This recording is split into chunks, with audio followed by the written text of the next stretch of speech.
अस्सलाम वालेकुम स्टूडेंट्स औज़ु बिल्लाहि मिनश शैतानिर रजीम बिस्मिल्लाहिर्रहमानिर्रहीम वबिशवाली सदरी वयस्सिरली अमरी वाहिल उक़दम मिन लिसानी यफ़क़हू क़ौली वबिज़्नी इल्मा वबिज़्नी इल्मा वबिज़्नी इल्मा। अच्छा जी, क्वेश्चन नंबर 1 और 2 अल्हम्दुलिल्लाह हमने कर लिया है जी, बहुत अच्छे से। और अब हम क्वेश्चन नंबर 3 पे जा रहे हैं। और क्वेश्चन नंबर 3 की रिक्वायरमेंट पहले पढ़ेंगे। शहजाद 3 के बाद देखते हैं उसको ना। रिक्वायरमेंट है 5 मार्क का सवाल आया हुआ है जी, ज़्यादा बड़ा सवाल नहीं है, कोशिश करेंगे इसको थोड़ा क्विकली लेके चलें। और सवाल में कह रहा है जी, determine the revised EOQ if the cost of the material increase to 1160 per unit. थोड़ा मैथमेटिक्स लेवल के सवाल आते हैं, मगर मुश्किल नहीं है। मुझे उम्मीद है इंशाल्लाह के मुश्किल नहीं होंगी। सवाल के मार्क्स भी बहुत मुनासिब हैं और सवाल भी ज़्यादा डिफिकल्ट नहीं है। A company main question number 3 पे बात हो रही है। Company main raw material at an annual consumption of 960,000 units. The company issues orders using economic order quantity EOQ of 8,000 units. Associated annual cost. अच्छा, अब यार देखें, मैं अगेन पहले भी कहता रहा हूँ आप लोगों को नॉर्मल सेशन में, और मैं यहाँ भी आप लोगों को यही रिकमेंड करूंगा कि कोशिश करेंगे यार डेटा बनाएं आप लोग। ठीक है, जब भी कोई सवाल पढ़े डेटा बनाएं। क्वेश्चन नंबर 3 सॉल्व करने जा रहे हैं, तो डेटा बनाने से ये होता है कि थोड़ा सा आप सवाल में इन्वॉल्व हो जाते हैं। तो एक तो क्या है, इन्होंने डेटा आ रहा है हमारे पास एनुअल कंजप्शन। एनुअल कंजप्शन को एनुअल डिमांड भी कहते हैं, याद करें।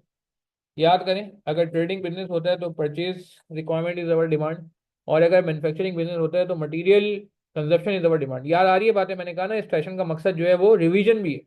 रिवीजन भी है, ठीक है ना, हमारा रिवीजन भी हो जाए एक ना से। अच्छा, और क्या कह रहे हैं ये, the company issues order using economic order quantity of 80,000 units. EOQ निकाल के दे दिया जी, बहुत अच्छी बात है। 80,000 यूनिट्स तो साल में कितने ऑर्डर होते होंगे, निकाल सकते हैं आप? वैसे वैसे ऐसे ही मतलब मुझे वो लग रहा है कि यार निकल सकती है एक चीज, तो निकाल लेता हूँ। वरना वो सही है, मतलब मैं समझता हूँ कि कोई मसला नहीं है अगर आप नहीं भी निकालें, मगर निकाल लें तो ऐसे ही मुझे हो रहा है कि यार सामने आ जाएगी बात। नंबर ऑफ ऑर्डर्स निकाल सकते हैं हम साल के। Very good Ghazanfar. ये देखें, ये शार्पनेस मैं चाहता हूँ आप लोगों से, पता है, ये शार्पनेस चाहता हूँ कि पेपर में ना देखें स्टूडेंट और तना का जाता है। शार्प स्टूडेंट वो होता है जो इंफॉर्मेशन पढ़ते ही ना भांप ले। वो कहते हैं ना कि बुक की इंडेक्स से आइडिया लगा ले कि बुक कैसी है। तो इतना शार्प आपको होना चाहिए पेपर से जाने से पहले ना। तो 960 डिवाइड बाई 80,000 करके निकाल लेते हैं, नंबर ऑफ ऑर्डर आ गए 12। अब वो ठीक है, आगे कहाँ इस्तेमाल होता है, कैसे इस्तेमाल होता है, we really don't know, but कोई इन्फॉर्मेशन मिल रही है तो हमें कोशिश करना है कि लिख लें। अच्छा, आगे बढ़ते हैं। Associated annual holding cost amount to 30 per unit with detail as follows. Annual holding cost जो है उन्होंने बता दी है, जिसको हम सी एच कहते हैं अपने लफ्जों में। याद आ रहा है ना, सी एच कहते हैं, ठीक है। होल्डिंग कॉस्ट कहते हैं। कितनी आ रही है होल्डिंग कॉस्ट, इन्होंने ब्रेकअप दे दिया है तो कोई बात नहीं, हम ब्रेकअप भी लिख सकते हैं और इकट्ठी भी लिख सकते हैं। 18 प्लस। अच्छा, ये क्या आप वैसा कर सकते हैं कि कॉस्ट बता दें मुझे कितनी है? क्या आप करंट कॉस्ट निकाल सकते हैं, करंट परचेज कॉस्ट?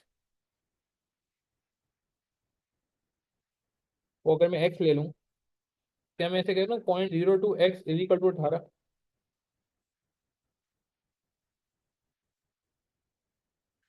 क्या ख्याल है?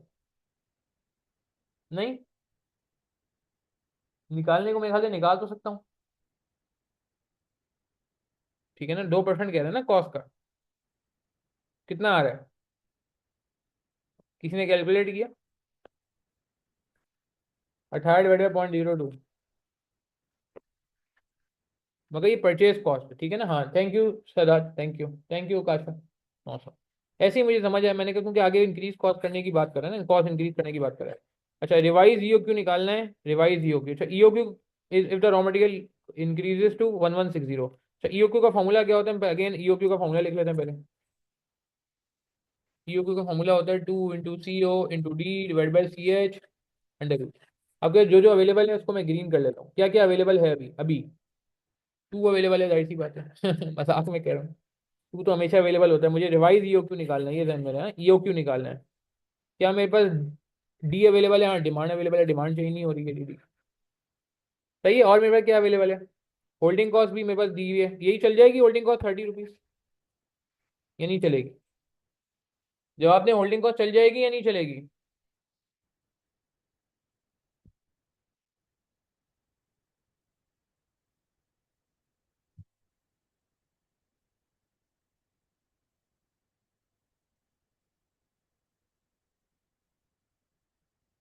जी।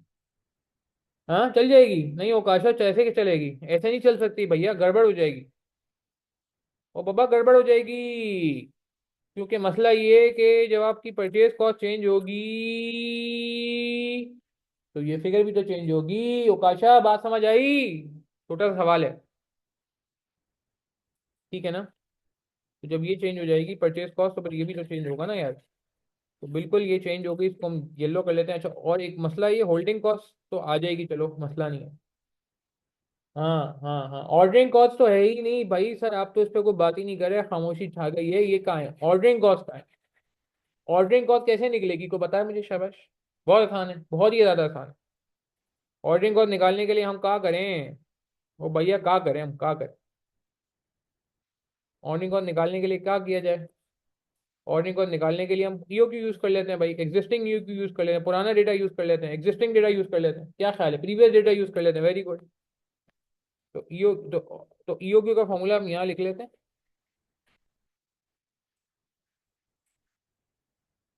बल्कि ये लिखा हुआ है ना, तो इसी को चला लेते हैं।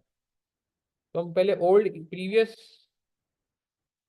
EOQ for CO, ordering cost के लिए प्रीवियस ईओक्यू यूज करें। ठीक है, ये कलरिंग सलरिंग हटा देते हैं।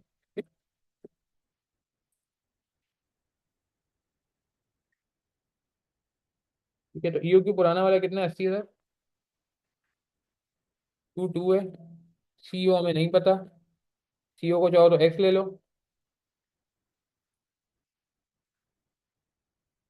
सीओ को सीओ ही रहने दो यार। और डी कितना है हमारे पास? 960,000। अभी फिलहाल CH 30 है। अब इसको अंडर रूट से जान छुड़ाने के लिए क्या करते थे? स्क्वायर लगा दें दोनों साइडों में, स्क्वायर लगा देंगे। कितना हो जाएगा, ये सॉल्व कर लो।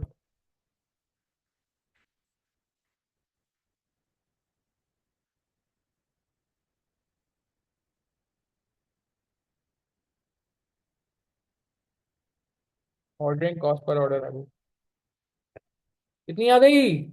1 lakh, thank you Okasha, thank you. 1 lakh आ गई, बस अब खत्म बात, अब तो आसान हो गया सवाल।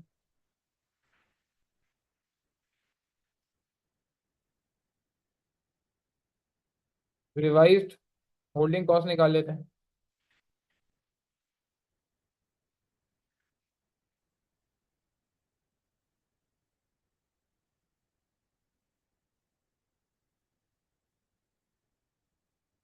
1160 का 2%।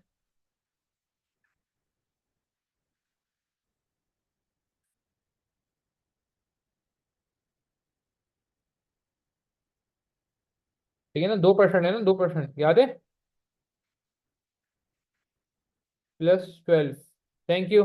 23.2, वेरी नाइस, वेरी नाइस। में ऐड भी करना है ना 12, ये वाला 12 भी ऐड करना है ना, एक साथ ही कर लेते हैं। क्या ख्याल है? कितनी आ गई? 35.2। रिवाइज ईओ क्यों निकाल लेते हैं।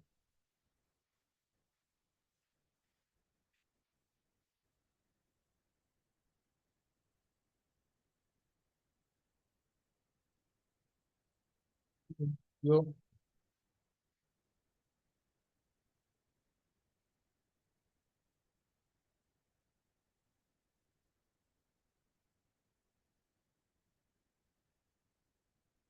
रिवाइज ईओ क्यों कितना आ गया?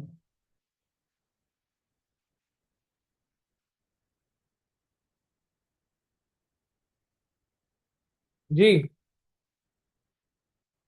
कितना आया? 73855, thank you very much Shahdad, thank you very much Ukasha. बाकी लोग जो माशाल्लाह लाइव में मौजूद हैं, उनसे भी गुजारिश है भैया आप लोग भी यार पार्टिसिपेट करो। क्लियर है बात हमें? ये अच्छा सवाल था। आई थिंक 50% बच्चों ने इसमें पासिंग पास स्कोर किया, इतना मुश्किल नहीं था। पुरानी होल्डिंग कॉस्ट निकालनी थी, पुराने ईओक्यू से, और फिर उसके बाद आपने जो है वो नई होल्डिंग कॉस्ट निकाल के एक नया ईओक्यू निकालना था। ठीक है जी, कोई बात इसमें कोई पूछनी है आपने, कंफ्यूजन है, मुझसे पूछ लें। Another very nice question, easy easy peasy question comes to an end. ठीक है, ये पेपर मैंने कहा ना कि मुझे तो काफ़ी मुनासिब लगा यार। पिछले अटैम्प का पेपर आई थिंक थोड़ा सा भारी था, मगर ये जो ऑटम 24 का पेपर है, ये मुझे नस्बतन काफ़ी बेहतर लगा पेपर। क्लियर है बात हमें? Is this fine? Are we clear till this point? Data बनाने से ये है कि काम आसान हो जाता है। टोटल कॉस्ट वाले फॉर्मूले से भी कर सकते हैं, बिल्कुल सही कहा गगन सर आपने, टोटल कॉस्ट वाले फॉर्मूले से भी कर सकते हैं। मगर मुझे लगा कि ईओक्यू ज़्यादा लोगों को फ्रेंडली लगता है, तो मैं इसलिए ईओक्यू वाले तरीके से करा रहा हूँ। मेरा नंबर नोट कर लीजिए, किसी को कोई सवाल होता है, कंफ्यूजन होती है, तो मुझसे रब्ता कर सकता है। ठीक है जी, ये बात समझ आई? चलें यहीं तक रखते हैं, अगले सवाल पे जाएंगे, अगला सवाल अगली वीडियो पे होगा, मिस नहीं करिएगा।